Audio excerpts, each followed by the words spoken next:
Bien, bonjour à toutes et à tous. Je suis très heureux de vous saluer, et en particulier de vous saluer aussi nombreux.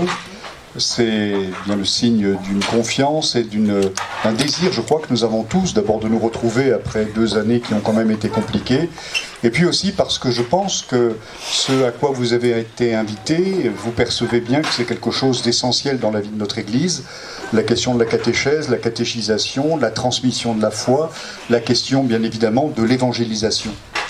On l'a dit au début, Audrey l'a soulevé, nous sommes dans une situation ecclésiale qui n'est pas très simple nécessairement.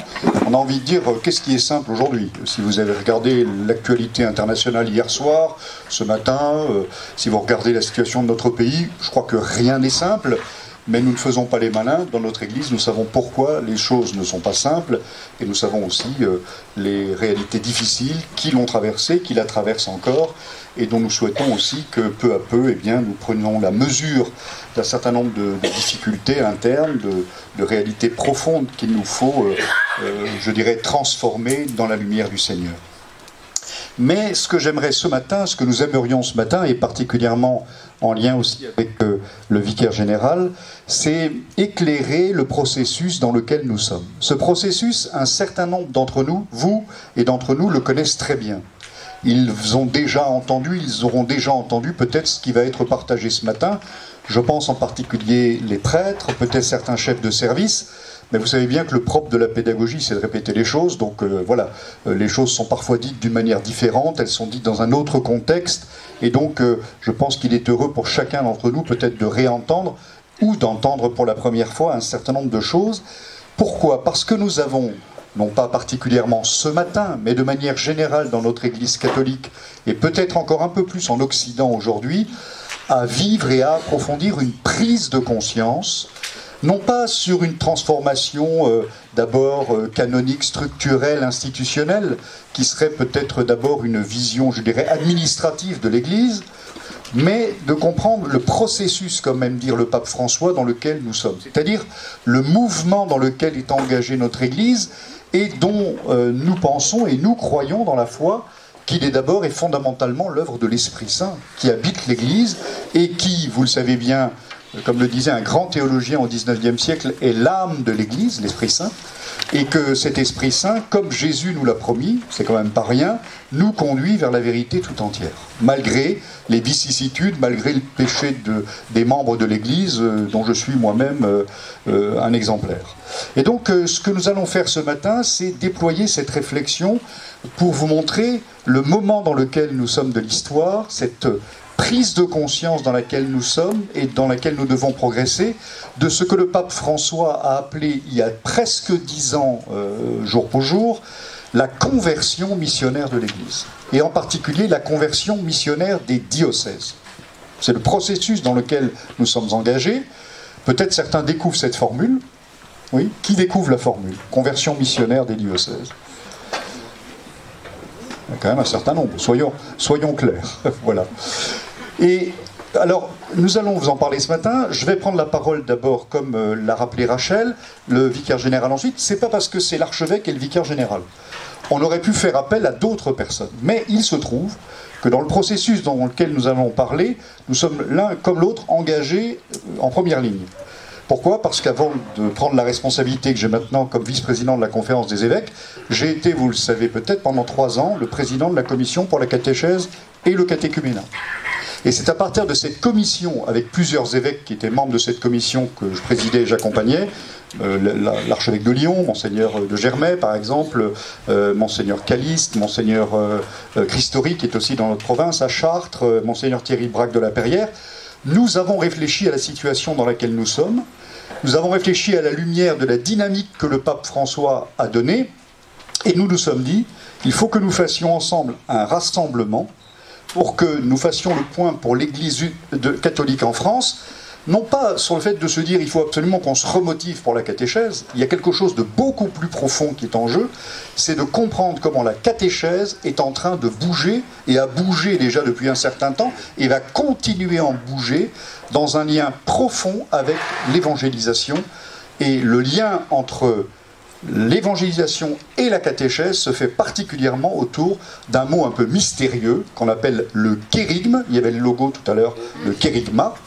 Et c'est pour ça que ce rassemblement, qui sera le point d'étape important vers lequel nous allons, toute l'Église de France ensemble, s'appellera Kérigma 2023, comme il y avait eu, certains s'en souviennent peut-être, Ecclésia 2008 ou 2009, Diaconia 2013, c'est le terme grec, que le père Rimbaud explicitera, parce que le deuxième qui est présent ici à vous parler et qui a compétence pour le faire, c'est bien évidemment le vicaire général, parce qu'il n'est pas seulement vicaire général, vous le savez bien, mais il est aussi professeur à l'Institut de catéchèse de l'Institut catholique de Paris, et à ce titre, il intervient bien évidemment sur ces sujets de manière essentielle et centrale. Et nous avons même eu l'occasion, durant les 3 ans qui viennent de se passer, de travailler ensemble sur ces sujets au niveau national. Donc voilà, ce n'est pas le hasard et la nécessité qui fait que, c'est pas qu'on n'aurait pas trouvé quelqu'un d'autre, mais on s'est dit finalement, pourquoi pas nous, puisque nous avons été au cœur du réacteur pendant ces derniers mois pour mettre en œuvre Kérigma, même si j'ai passé la main qu'un autre évêque prend désormais l'organisation de Kérigma en main. Alors, voilà, j'ai déjà perdu 5 minutes pour vous expliquer ça, mais il le fallait.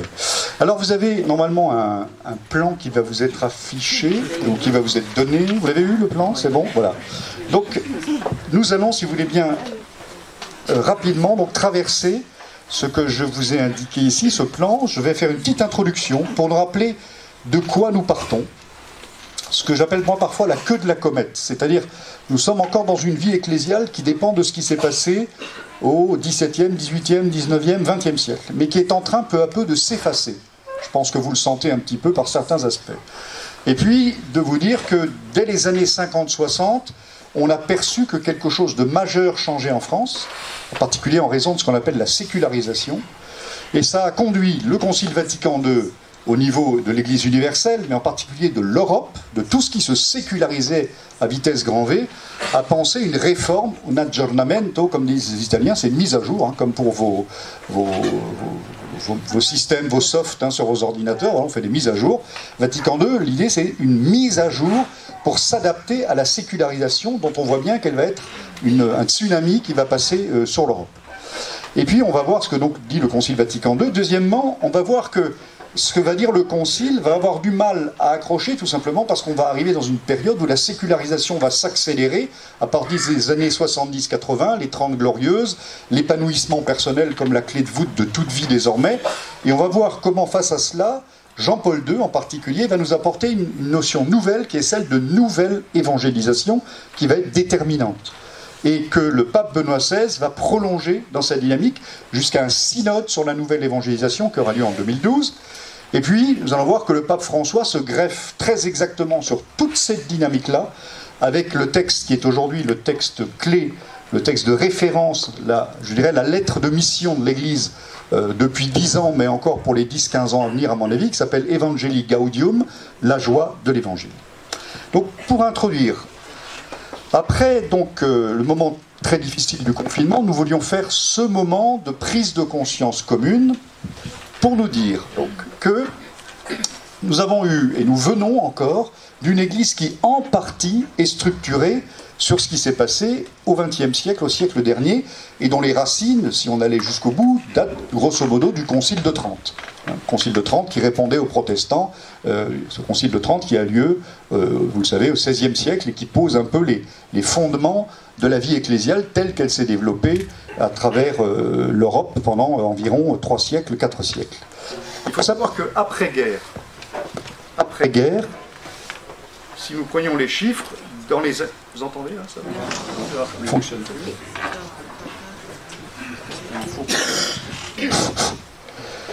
Dans les années 50, donc après-guerre, il faut nous rappeler, et vous le savez bien, pratiquement 98% des Français étaient baptisés. 45% des Français allaient à la messe, même si on avait déjà des disparités extrêmement fortes. Par exemple, entre la Vendée, où vous aviez des paroisses où 90% des gens allaient à la messe, et la Creuse, où parfois il n'y avait que 5 à 10% de pratiquants, même dans les années 50-60. Mais ce qui est très intéressant de voir, c'est que malgré ces chiffres qui apparemment étaient excellents, commencent déjà à se manifester des phénomènes de décrochage par rapport à la foi dans l'Église de France.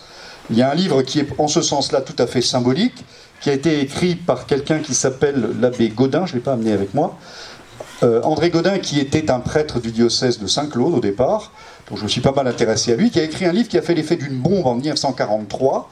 Il l'écrit avec un autre prêtre qui s'appelle l'abbé Daniel, et ce livre s'appelle « France, pays de mission ».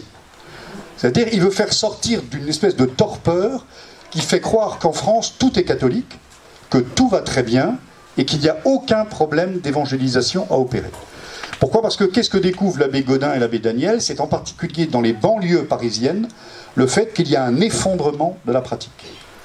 Et cet effondrement de la pratique, donc des masses entières de personnes qui ont été baptisées qui ne pratiquent plus, qui n'ont plus aucun lien avec leur Église, ce phénomène, on le sait déjà, et ça a été étudié en particulier par Daniel Hervieux-Léger, qui a écrit ce livre que vous connaissez peut-être, qui s'appelle non pas Catholicisme, la fin du monde, mais la fin d'un monde, pour dire que à partir des années 50-60 déjà, commence à s'effriter, à se fragiliser et ensuite à s'effondrer, un monde qui s'était construit pendant des siècles, en particulier autour de la France catholique rurale. Une osmose entre la ruralité et le catholicisme.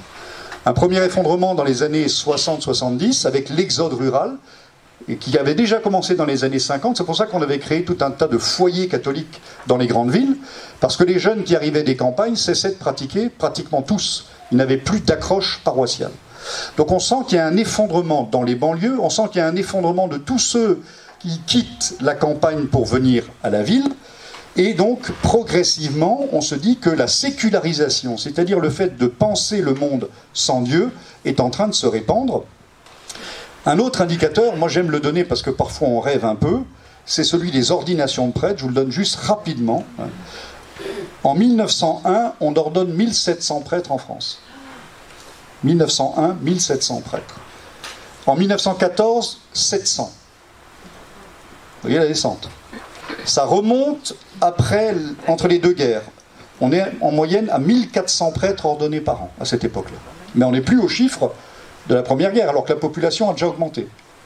Et puis, à partir de 1947, on a de nouveau 1700 prêtres. Pourquoi ? Parce qu'il y a eu tous ceux qui n'ont pas été ordonnés pendant la guerre. On fait une espèce de montée, et il y a une descente régulière de 47 à 61, continue, qui fait qu'en 1961, donc bien avant le Concile, 2-3 ans avant, on ordonne 500 prêtres par an. Alors que la population a beaucoup augmenté à cause du baby-boom. Alors ça demanderait à être affiné, mais c'est juste pour dire, soyons très attentifs au fait de ne pas dire, très rapidement, on entend parfois, il y a des discours, on tire des discours en disant, le concile arrive, tout s'effondre. Non, non, l'effondrement commence avant. Ce que le concile fait, c'est qu'en fait, il est révélateur, et il va y avoir une accélération du phénomène. Mais par exemple, la baisse des ordinations sacerdotales, elle est constante depuis 1947. Voilà. Donc pour répondre à ce défi de la sécularisation qui devient envahissante, il va y avoir le Concile Vatican II, qui est une réponse à ce mouvement que l'on sent dans toute l'Europe. Le pape Jean XXIII perçoit qu'on est en train d'entrer dans une autre période de l'histoire et qu'il faut adapter, non pas la foi de l'Église, bien évidemment, mais la manière de l'annoncer et de la vivre. L'observation, dont j'arrive à mon point, l'observation, c'est le glissement de fond, la sécularisation de la société qui se fait de plus en plus rapidement. Qu'est-ce que ça veut dire, la sécularisation ? Vous le savez bien, c'est que le monde se pense sans avoir besoin de Dieu. Comme on dit parfois classiquement, on remplace l'érogation par la météo. D'aucuns diront que c'est plus efficace. Voilà. Donc ce glissement, il va s'opérer, et il s'opère, on le sait bien, je l'avais un tout petit peu dit dans le tour des doyennés que j'avais fait, pour ceux qui étaient présents à ces rencontres. Pourquoi ? Parce que d'abord, il y a finalement, comme l'a dit un sociologue, une question d'offre et de demande. Finalement, la société sécularisée fait une offre de qualité de vie qui semble aux gens supérieure à ce que peut offrir le catholicisme. On propose tout ce qu'il faut pour l'épanouissement de la vie personnelle, en tout cas dans les années 50, 60, 70. Et puis, il y a une crise du rapport à la foi, et en particulier la question du progrès. On a l'impression que l'Église n'arrive pas à s'adapter à la question du progrès. Et puis, je vous donne les éléments comme ça, à la débeauté. Il y a aussi une chose qui a beaucoup marqué, c'est André Glucksmann qui avait travaillé ça, c'est ce qu'il a appelé la mort de Dieu.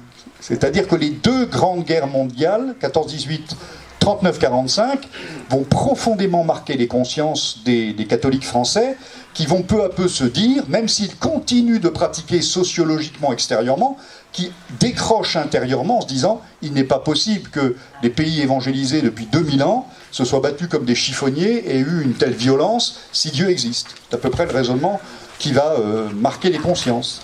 Et puis il peut y avoir eu aussi le contre-témoignage des chrétiens, bien évidemment. Moi, j'ai longtemps travaillé avec un archevêque, je le disais jeudi dernier avec les services, qui avait cette formule que je trouve qui est marquée du coin du bon sens. Il disait finalement, les gens se sont dit, si être chrétien c'est un ennui de plus dans la vie et un problème de plus dans la vie, pourquoi le rester? Et donc, il y a un détachement du christianisme de masse importante déjà dès les années, je vous dis, 50, 60, 70.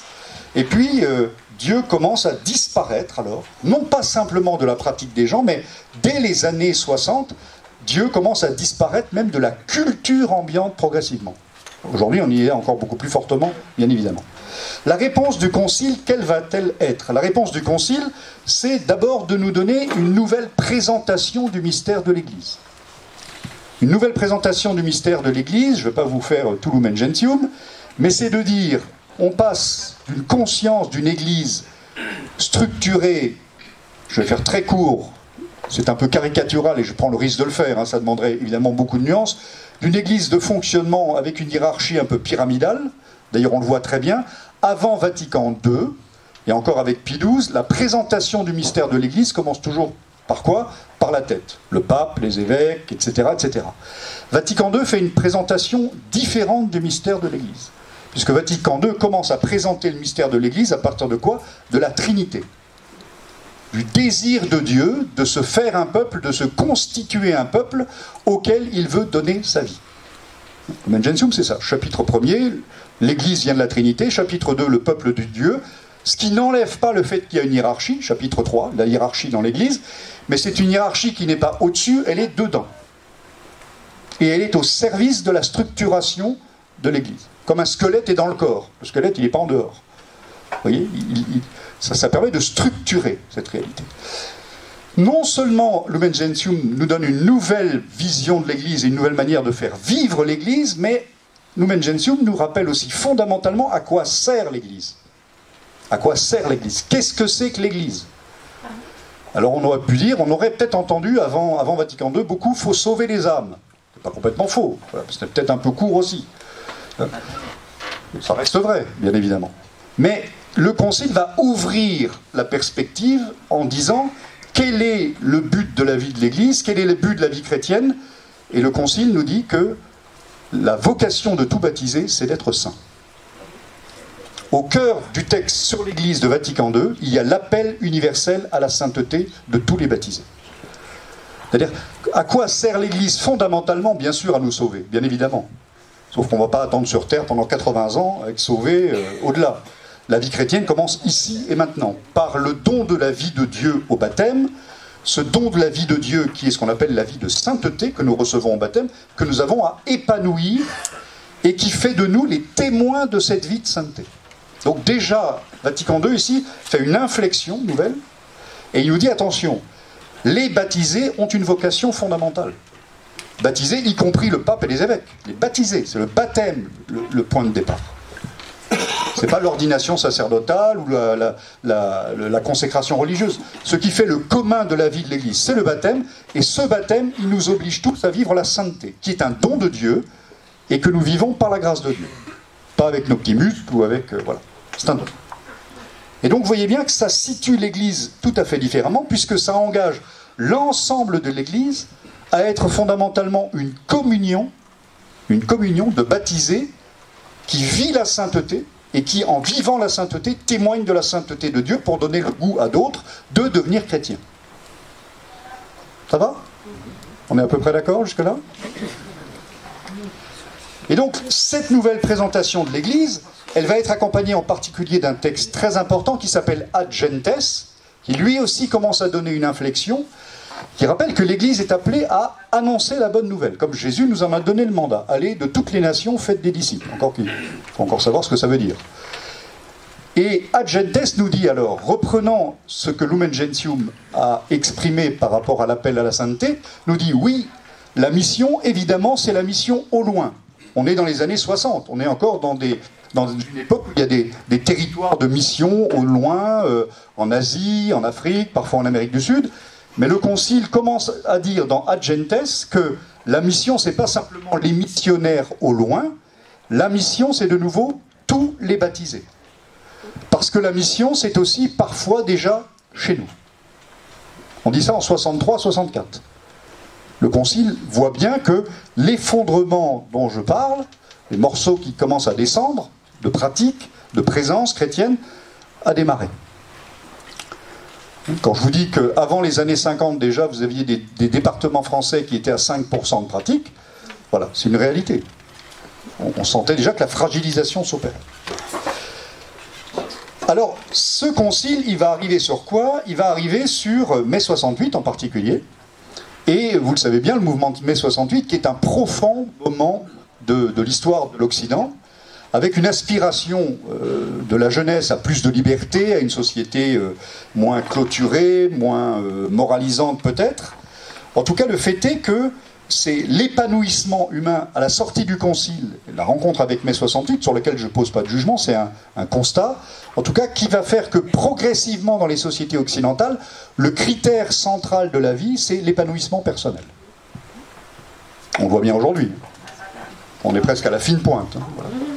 Et donc, l'épanouissement personnel devient le centre du souci de la vie humaine, et avec comme corollaire, d'ailleurs, une dimension beaucoup plus individualiste de la société qui va se développer à partir de ce moment-là.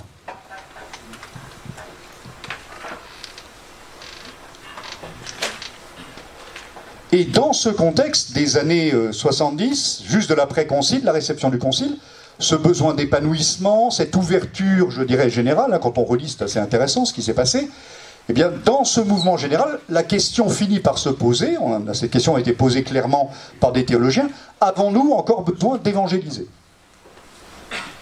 Nous sommes dans un monde désormais ouvert, nous sommes dans un monde qui recherche l'épanouissement personnel, le bonheur pour tout le monde, le bonheur horizontal, par les moyens que donne la technique, le progrès, etc. Est-ce qu'on a encore besoin d'aller casser les pieds à des gens de l'autre côté de la Terre en leur disant d'aller à la messe, alors que peut-être ils vivent dans leur religion, ou ils vivent finalement dans leur gnostisme, et peut-être qu'ils sont heureux comme ça. Pourquoi leur casser les pieds? La question se pose, évidemment je caricature, hein. De nouveau il faudrait de la nuance. Et à cela, Saint Paul VI va répondre par un texte très important, où tout est en germe, je dirais, le 8 décembre 1975, qui s'appelle Evangelii Nuntiandi, où le pape Paul VI, en particulier, répond à tout ce questionnement qui commence à troubler l'intérieur de l'Église, en disant, attention, l'Église n'a pas à se poser la question si elle doit évangéliser, si elle n'évangélise pas, elle disparaîtra parce qu'elle ne sert finalement qu'à ça. L'Église n'est pas une ONG destinée à installer des motopompes au Sahel, le cœur de la vie de l'Église, c'est de vivre du Christ et de l'annoncer. Une telle exhortation, c'est au numéro 5, hein, une telle exhortation, dit Paul VI, nous est parue capitale, car la présentation du message évangélique n'est pas pour l'Église une contribution facultative. C'est pas un évangéliseur, c'est pas une réalité en option. Hein, c'est le devoir qui lui incombe par mandat du Seigneur Jésus, afin que les hommes puissent croire et être sauvés. Oui, ce message est nécessaire, il est unique, il ne saurait être remplacé, il ne souffre ni indifférence, ni syncrétisme, ni accommodation, c'est le salut des hommes qui est en cause, c'est la beauté de la révélation qu'il représente. Il est la vérité, il mérite que l'apôtre y consacre tout son temps, toutes ses énergies, il sacrifie au besoin sa propre vie. Vous voyez, une espèce de solennité de la prise de parole de Paul VI. Deuxième temps alors, eh bien, c'est la prise de conscience de la nécessité d'une nouvelle évangélisation. Et ça commence avec le pontificat du pape Jean-Paul II. Jean-Paul II vient d'un autre monde. Il vient d'un monde où la culture de la sécularisation et la sécularisation de la culture est déjà en avance. Il y a eu en Pologne le nazisme et il y a le marxisme, et dans sa version la plus rude, le stalinisme qui s'est installé. Donc Jean-Paul II a pu observer, comme Karol Wojtyła et comme évêque de Cracovie, que Quand une société se sécularise à grande vitesse, ça va très vite, et la culture change très rapidement. Et qu'on se retrouve très vite face à des générations de gens qui ne savent plus rien de Dieu et de la foi. Même le mot Dieu finit par ne plus vouloir rien dire. Et donc, ce que Jean-Paul II va dire très rapidement, c'est, vous vous souvenez, il est élu en 1978, et dès les années 80, il va à Nowa Huta, en Pologne, son premier voyage apostolique, et dans la banlieue donc de Cracovie, à Nowa Huta, il va lancer cet appel à une nouvelle évangélisation. Alors en Occident, on va beaucoup se poser la question. D'abord, tout le monde va être un peu fâché avec lui. Hein, si on relit l'histoire, c'est assez intéressant et cocasse maintenant. On fait un peu la fine bouche en Occident. En disant, mais comment ça, ce pape venu de Pologne, quel est son problème? Il a besoin d'une psychanalyse, enfin vous voyez bien, hein, de quoi il parle? Nous, ça fait 1500 ans qu'on a évangélisé notre pays, l'Espagne, la France, l'Angleterre, de quoi il se mêle?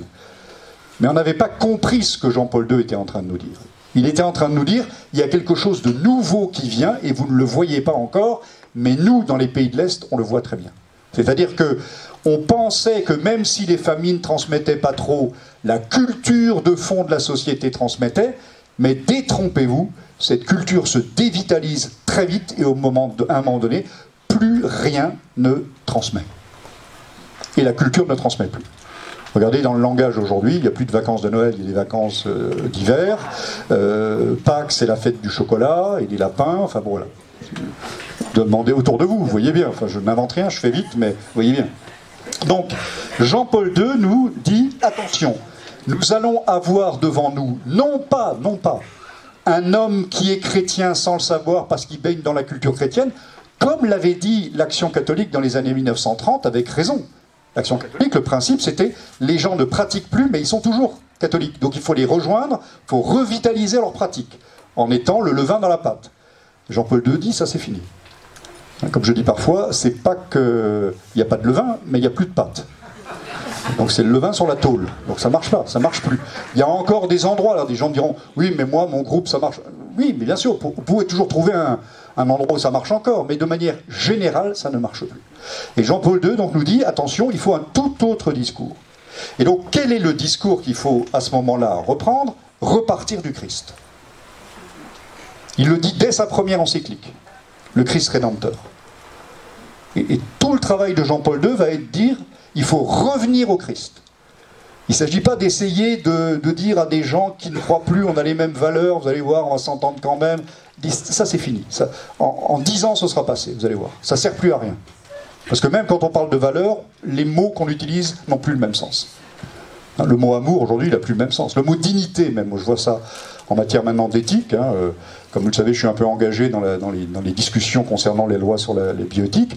On voit bien, le mot dignité n'a plus le même sens pour tout le monde.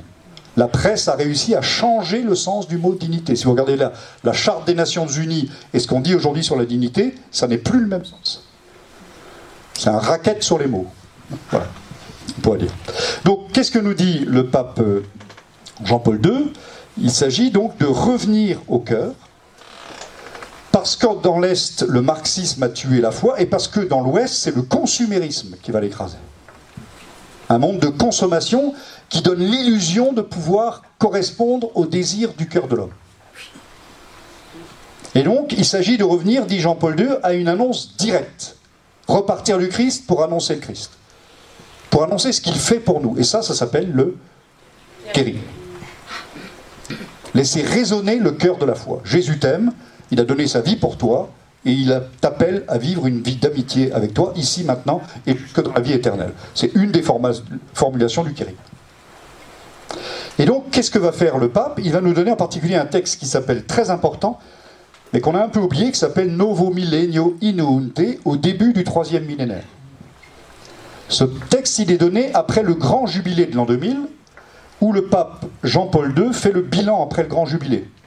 Vous vous souvenez peut-être, c'est une chose que ceux de moins de 20 ans ne peuvent plus savoir, hein, pas savoir, mais le pape Jean-Paul II nous avait invité l'année 98, 99, 2000, 97 déjà, à faire 3 années de réflexion autour de la foi, une année de l'Esprit Saint, une année du Christ, une année du Père, et puis le grand jubilé de l'année 2000, les 2000 ans de l'incarnation, Et après le jubilé, le pape fait ce texte. Et qu'est-ce qu'il dit? Il dit, il faut repartir du Christ. Il le dit clairement. La route de l'Église pour le 3e millénaire, c'est, premièrement, on repart du Christ. Ça ne veut pas dire qu'il ne faut pas parler éventuellement des valeurs et de morale. Et d'ailleurs, vous savez que le pape demandera d'ouvrir toutes les réalités du monde au Christ. Aprite grande le porte a Cristo. C'est son discours le jour de son élection. Non avete paura. C'était ça. C'était, voilà, n'ayez pas peur du Christ. Laissez-le rentrer partout. Voilà. Et donc, le pape Jean-Paul II nous dit repartir du Christ, c'est-à-dire une relation avec lui.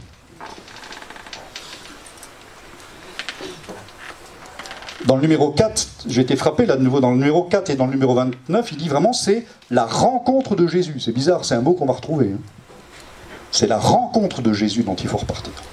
Il ne s'agit pas d'avoir une connaissance notionnelle de lui. Il faut le rencontrer. Est-ce que vous avez rencontré Jésus? Comme les pèlerins d'Emmaüs. Et puis, deuxièmement, immédiatement derrière, et ça je trouve ça magnifique, pardonnez-moi de partager mes exultations, hein. Mais une fois qu'il a dit repartir du Christ, c'est-à-dire il faut vivre de lui, il faut le connaître, il faut être dans l'intimité avec lui, immédiatement le pape dit la sainteté. Deuxième chose, la sainteté. Pour le 3e millénaire, la sainteté. Et en ça, Jean-Paul II est totalement fidèle au Concile Vatican II. Et il vient même dire du Concile Vatican II des choses essentielles que parfois on n'a pas encore enregistrées. On sait que pour qu'un concile rentre dans les mœurs et dans les têtes et dans les vies, dans les tripes, il faut 40, 50, 60, 70 ans, 80 ans, c'est toujours comme ça.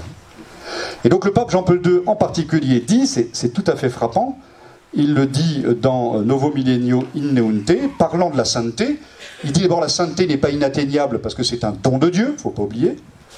Ce n'est pas une affaire de muscles, d'ascèse, etc. C'est d'accueillir la vie du Christ qui nous invite à vivre le double commandement de l'amour. Aimer Dieu, aimer nos frères, de la manière la plus parfaite possible. C'est ça la sainteté. Et Jean-Paul II dit, très précisément, demander à un catéchumène « veux-tu être baptisé ?» équivaut à lui demander « veux-tu devenir un saint ?» Demander à un baptisé « veux-tu être baptisé ?» demander à un catéchumène « veux-tu être baptisé ?» équivaut à lui demander « veux-tu devenir un saint ?» Donc Jean-Paul II remet en pleine lumière l'appel universel à la sainteté du Concile. Benoît XVI va poursuivre ce mouvement. Le jour même de son élection, le lendemain de son élection, la première messe qu'il va célébrer le lendemain,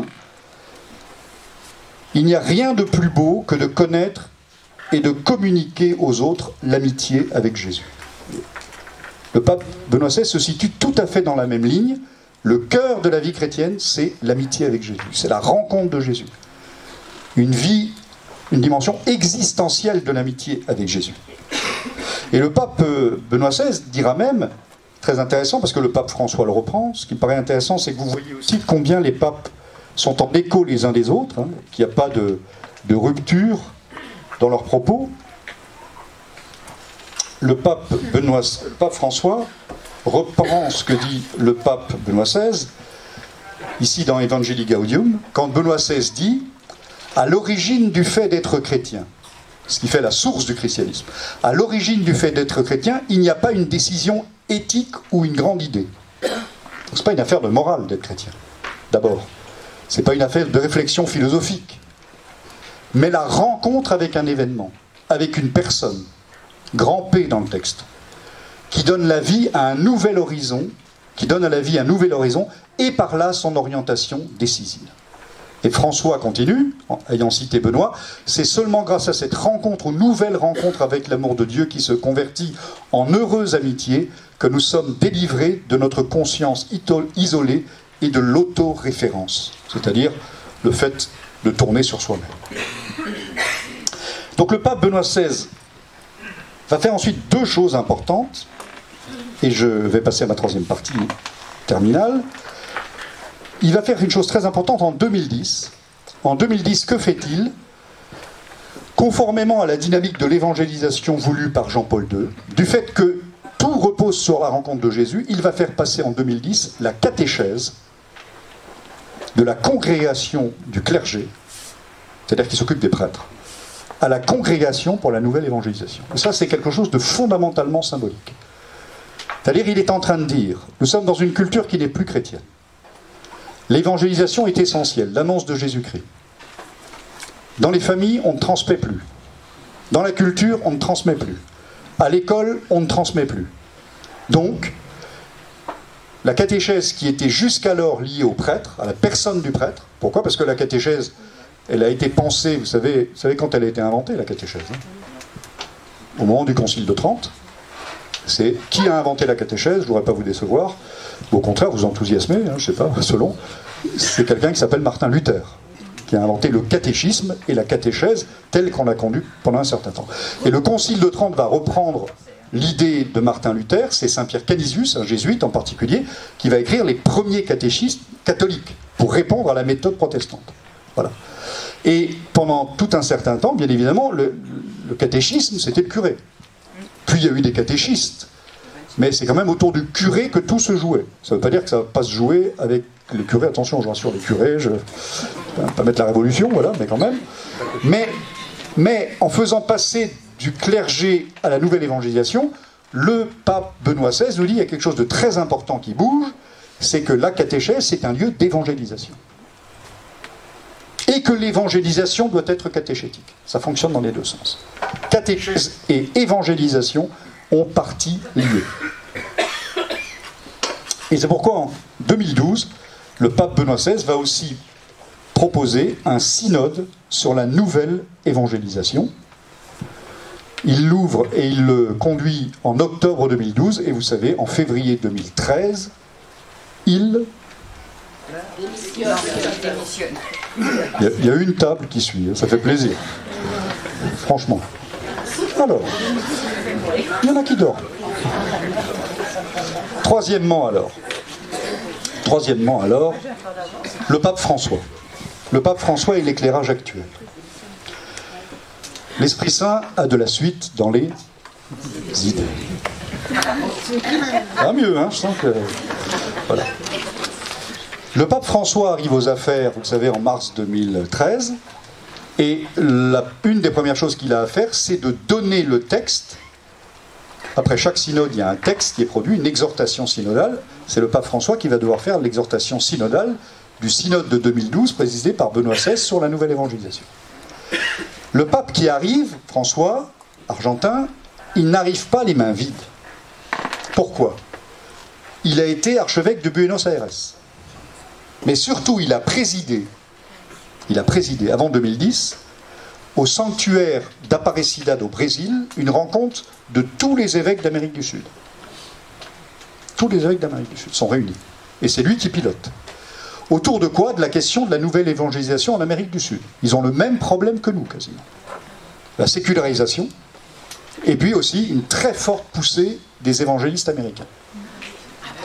Donc la question, c'est de dire comment transformer la vie de l'Église, répondre aux intuitions du Concile Vatican II face à la sécularisation, pour revivifier le corps ecclésial.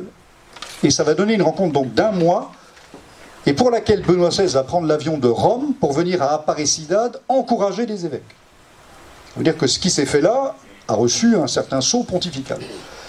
Et donc, cette rencontre va produire un texte qui s'appelle le texte d'Aparecida, dont vous retrouvez à peu près, on va dire, 60 à 70% dans Evangelii Gaudium. Ce texte, dit d'Aparecida, qui va donner Evangelii Gaudium, c'est un texte sur quoi? C'est un texte sur la mission et l'évangélisation, qui vise à poursuivre et à dynamiser le virage pris par Vatican II sur une Église entièrement missionnaire. Et d'emblée, ce texte reprend tout ce que j'ai pu vous dire. Quand Paul VI vous a parlé de la rencontre de Jésus, quand le pape Jean-Paul II vous a dit repartir du Christ, quand le pape Benoît XVI nous dit l'amitié avec Jésus, c'est le centre de la foi, puisque, vous avez déjà entendu certains 10 fois le dire, mais je vais le redire encore une fois, Evangelii Gaudium, première phrase du texte, la joie de l'évangile remplit le cœur et toute la vie de ceux qui rencontrent Jésus. Tout est dans la rencontre de Jésus. Une rencontre, non pas une rencontre notionnelle, non pas une rencontre extérieure, mais une rencontre intime et personnelle, à l'image des pèlerins d'Emmaüs, dont le cœur, le pape d'ailleurs reprend souvent l'expression, le cœur était tout brûlant. La rencontre de Jésus nous transforme. Donc la rencontre de Jésus est le centre de la vie chrétienne. C'est la rencontre de celui qui change nos vies, ce que dit le kérigme. Jésus vient changer ta vie. Il t'aime. Il veut vivre avec toi. Et le pape nous dit quelque chose de supplémentaire. Non seulement il faut rencontrer Jésus, mais si la rencontre avec Jésus que tu vis est authentique, elle produit en toi les fruits de l'esprit. C'est ça le signe de la rencontre authentique. Et parmi les signes, vous les avez en Galates 5, les signes authentiques de la rencontre de Jésus, mais le signe majeur, c'est la joie, dont Peggy, vous savez, a dit que c'est le grand secret des chrétiens. Vous ne pouvez pas vraiment simuler longtemps la joie. La joie, c'est quelque chose, c'est pas le plaisir, c'est pas l'amusement, c'est pas la rigolade, la joie, c'est autre chose. Quelque chose qui est un cadeau de la vie, qui est l'épanouissement de notre personne dans la lumière de quelque chose qui va nous dilater et donner sens à notre existence. Donc, si la rencontre est authentique, elle produit la joie. Le pape précise, évidemment, immédiatement, attention, on ne peut pas être dans la joie constamment. Mais si on est vraiment dans le Christ, même si nous vivons des moments difficiles, et tous et toutes nous avons des moments difficiles à vivre, la joie, dit le pape, revient inexorablement. Inexorablement. Et donc c'est cette joie qui va être le moteur de l'évangélisation. Pourquoi, nous dit le pape? Et c'est là où il nous donne un élément de plus. C'est que la joie de la rencontre de Jésus, si cette joie est authentique, si la rencontre est authentique, nous ne pouvons pas la garder pour nous. Pour quel motif serions-nous égoïstes au point de ne pas partager ce que nous avons trouvé? Et le pape François répond alors à tous ceux qui, dans les années 70, se disaient « Mais est-ce que ça vaut bien la peine de casser les pieds aux gens pour aller à la messe le dimanche ?» D'abord, le cœur de la vie chrétienne, pardonnez-moi, je ne voudrais pas scandaliser, mais ce n'est pas la messe. La messe, c'est un grand moyen, c'est le grand moyen, c'est la grande médiation de la vie de l'Église, mais la messe, ça n'est pas le tout de l'Église. C'est source et sommet, mais pas le tout, c'est encore autre chose. Le fond de la vie chrétienne, c'est l'union au Christ, qui commence ici, qui s'accomplira dans la gloire, dont la messe est un grand moyen, sinon le plus grand, c'est certain. Et donc, qu'est-ce que dit le pape? La question, par rapport à Paul VI, est-ce que ça vaut bien la peine de casser les pieds aux gens? Oui, parce que ce n'est pas la même chose, dit le pape François dans Evangelii Gaudium, ce n'est pas la même chose de traverser la vie en connaissant Jésus et en ne le connaissant pas. Ce n'est pas la même chose. Je pense que parmi nous, beaucoup pourraient, j'espère, une grande majorité en témoigner. Donc la joie se partage, elle se communique, et c'est ça ce que nous avons à vivre. Il va poursuivre le pape François, je vais m'arrêter, je suis quasiment... Bon, ça va? Super. Incroyable. Un miracle ce matin. Il n'a pas débordé, pas trop. Donc, la joie de la rencontre, donc la joie de la rencontre, c'est ce qui nous met en sortie. Et moi, il m'arrive parfois de dire à des groupes que je rencontrais, je pense en particulier au diocèse précédent où j'étais, il y a quelqu'un dans la salle qui le sait bien parce qu'il était là parfois quand je le disais, voilà. Bonjour. Oui, je disais souvent à des groupes parfois qui venaient me dire « Mais Monseigneur, ça ne va pas ». Je dis « Écoutez, d'abord, regardez-vous dans la glace. Est-ce que vous donnez envie d'être chrétien ?» Pas mal, hein, comme truc. Est-ce que l'Esprit Saint vous a maquillé le visage, là? Est-ce que vous êtes dans la joie de l'Évangile? Alors, pas une joie où vous mettez des élastiques la nuit pour le matin. Non, mais quelque chose qui vient du fond, que les gens, pardonnez-moi, les gens perçoivent tout de suite si vous leur vendez des cacahuètes ou si vous venez au nom de Jésus. Les gens sentent ça. Il y a des gens, on sent que Jésus est dans leur vie. Il y en a d'autres, on cherche un peu. Peut-être qu'il y est, attention, faisons très attention aussi de ne pas porter des jugements sur les gens, mais pour nous-mêmes, dans notre conversion personnelle, où est-ce que nous en sommes de la rencontre de Jésus et qu'est-ce qu'elle produit vraiment dans nos vies? C'est la vraie question à se poser. Vous savez, c'était la question à Chesterton, que faut-il réformer dans l'Église? Et il répondait au directeur d'un journal anglais qui lui posait la question dans les années 60, juste avant le concile, que faut-il réformer dans l'Église? À votre question, je réponds, vous et moi. C'est très sécurisant de vouloir changer l'organisation, les structures, l'administration. Ça rassure parce que ça évite de se poser la question sur sa petite vie à soi, son petit confort, ses petites pantoufles, ses géraniums. Non. La vie chrétienne, c'est une vie en sortie. Voilà. Donc qu'est-ce que va encore nous dire, je termine, le pape François? Il y a des textes sur la catéchèse alors qui vont nécessairement, et des appels aux catéchistes qui vont nécessairement résonner d'Evangelii Gaudium. En 2013 d'abord, vous connaissez ce texte. C'est l'intervention que le pape fait lors de l'année de la foi auprès des catéchistes. en parlant de la systole et de la diastole. Il prend une image de cardiologie pour nous dire qu'il y a deux mouvements dans la vie du catéchiste. C'est d'abord la vie qui nous conduit à Jésus, la rencontre avec Jésus. Il parle même de familiarité avec lui. Pourquoi ? Pour devenir de plus en plus, ce qu'il disait dans Evangelii Gaudium, un vrai disciple. On ne peut pas évangéliser si on n'a pas d'abord été, et si on n'est pas d'abord un disciple. Et le disciple, c'est celui qui vit dans la relation et l'amitié avec son maître. Si nous n'avons pas de vie personnelle et intime avec Jésus, nous ne serons jamais disciples. Être baptisé, c'est l'enfance de l'art. Il suffit d'un bon célébrant, en 45 minutes, l'affaire est faite. Mais nous avons à devenir des disciples. Ça, c'est tout à fait autre chose. C'est-à-dire que notre vie de baptisé produise quelque chose. Et puis, le pape dira, ensuite, la systole, diastole, c'est centripète et centrifuge. Il dira, ensuite, il s'agit d'être en sortie comme Jésus l'a été. D'aller vers les autres et de proposer le Christ aux autres. Il dira dans une de ses dernières interventions, je le cite, « Le but de la catéchèse, qui est une étape privilégiée de l'évangélisation. » Vous entendez bien ? La catéchèse est une étape privilégiée de l'évangélisation. Les deux sont liés. Celle de la rencontre de Jésus-Christ pour le laisser grandir en nous. Voilà ce que c'est que la catéchèse. C'est une évangélisation qui permet la rencontre de Jésus pour le laisser vivre en nous. Donc ça veut dire que le catéchiste doit être une personne qui laisse voir de manière tangible la personne de Jésus dans sa vie. C'est pourquoi le pape François va encore nous donner deux choses pour nous renvoyer à la manière de vivre en disciple. Il fera l'année de la miséricorde. Vous le savez, vous vous souvenez, 2016 ? Il dira que le cœur du message du kérigme, finalement, c'est la miséricorde de Dieu. C'est parce que Dieu est miséricordieux qu'il a envoyé son Fils pour qu'on vive de lui. Et il nous rappellera qu'il y a 14 œuvres de miséricorde que nous pouvons vivre, des œuvres matérielles et des œuvres spirituelles, pour ceux qui ne sauraient pas vraiment comment faire pour vivre comme un chrétien. Vous avez du mal ? Tapez œuvre de miséricorde, puis vous trouverez la liste, vous allez voir. Il y en a toujours une qu'on peut faire par jour. Je vous conseille en particulier une œuvre de miséricorde spirituelle qui est écouter les personnes ennuyeuses. Ça va peut-être vous aider pour la fin de mon intervention. Dernière chose, alors j'ouvre pour mon frère et confrère, le vicaire général. Qu'est-ce que le pape François va encore nous donner indirectement, puisque c'est le travail du Conseil pontifical pour la nouvelle évangélisation, c'est le directoire pour la catéchèse, qui est le nouveau texte normatif pour la catéchèse dans l'Église, aujourd'hui, où, je vais très vite parce que le travail va être fait et va vous être donné, je ne veux pas tout déflorer, c'est que le kérigme est au cœur de la catéchèse. Qu'est-ce que c'est que la catéchèse ?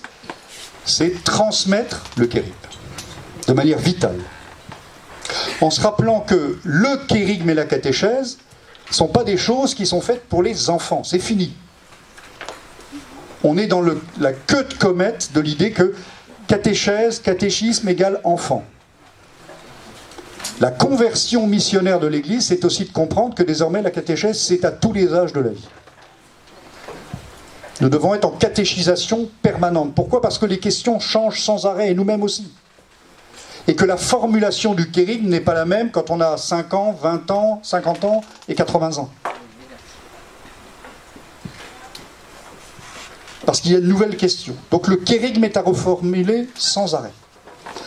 En soulignant en particulier, et j'en termine, c'est ma conclusion, que ça veut dire quoi ? Ça veut dire que grosso modo, je fais de manière très lapidaire, vous voyez bien, ça demanderait des nuances de nouveau, mais quand même, pour vous donner un éclairage pour terminer et conclure, le Concile de Trente, c'est l'invention de la catéchèse. On va se poser la question pendant 3 ou 4 siècles, essentielle, qui sera de dire qu'est-ce qu'on transmet ? C'est l'orthodoxie de la foi. Dieu est un pur esprit, etc. Vous voyez, c'est question-réponse. Qui n'est pas d'ailleurs nécessairement mauvais pédagogiquement, voilà. Toujours. Ça doit s'articuler avec d'autres choses. Mais voilà, c'est une question, une réponse. Le catholique doit être celui qui sait répondre à toutes les questions. Résultat des courses... Ci sono problemi, À partir des années 50, avec toutes les recherches en psychologie, en sociologie, on va beaucoup insister sur autre chose, sans oublier le contenu, on va insister sur la pédagogie. Et on va faire du pédagogisme, pardonnez-moi, un peu jusqu'à l'usure parfois. Alors, les enfants de 12 ans, 5 à 13 ans, 8, voilà, on sélectionne, on découpe. C'est pas du tout faux, bien évidemment, puisqu'on sait très bien que selon les âges de la vie, on ne réagit pas de la même manière. Donc, il y a un travail important qui va se faire à ce niveau-là, il ne faut pas le négliger. Mais, ça nous avait peut-être obscurci un angle aujourd'hui dans un monde qui n'est plus de culture chrétienne, c'est qu'est-ce qui est aujourd'hui l'essentiel dans la catéchèse? Bien sûr, il s'agit de transmettre quelque chose qui n'est pas faux. Bien sûr, il s'agit d'avoir de la pédagogie, du savoir-faire, des savoir-faire.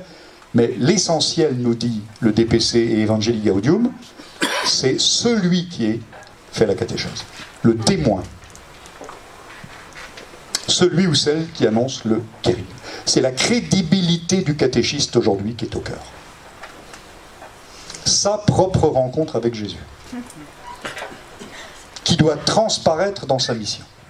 D'où l'importance, moi j'en ai parlé avec Monseigneur Fisichella, on avait un webinaire européen sur cette question quand est sorti le DPC.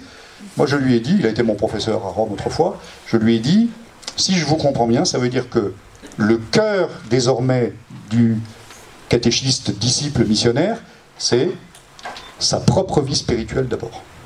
Il m'a dit, c'est exactement ça. La vie spirituelle du catéchiste.